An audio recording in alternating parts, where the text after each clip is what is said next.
Hi friends, जय जगन्नाथ, नमस्कार।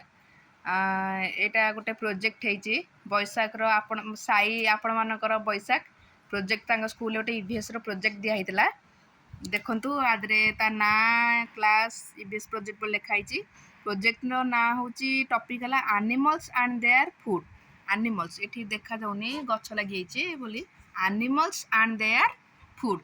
एठी तांकर दिखाई animals eat grass hay and leaves of plant. तादरे सब विभिन्न लायन सॉरी भूल कहली cow, sheep, goat, rabbit, horse, zebra, elephant ए सब चित्र दिया। एगुड़ा सब मु प्लास्टिक रो बुक स्टोर रु आनिकी लगे। बैशाख टे हाई करदेल फ्रेंड मन को। आठी झील कांदिला मु जल्दी जल्दी सारी दूची। बाकी एठी आमर रहा animals eat flesh of other animals.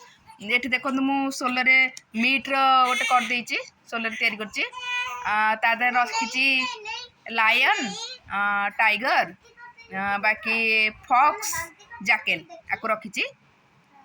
एठी नेक्स्ट देखंतु animals eat both plant products and meat.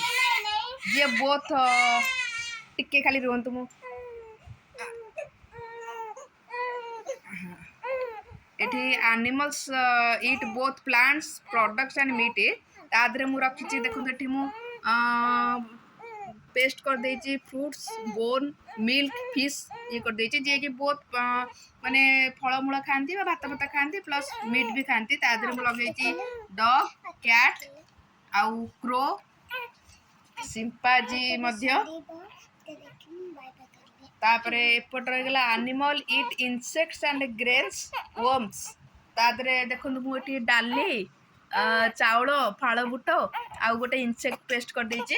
तादरे मु सब बार लगे हेन, पिकॉक, पिजन आउ डक आउ बाकी एठी नेक्स्ट पड़े आसला एनिमल्स ईट इंसेक्ट्स।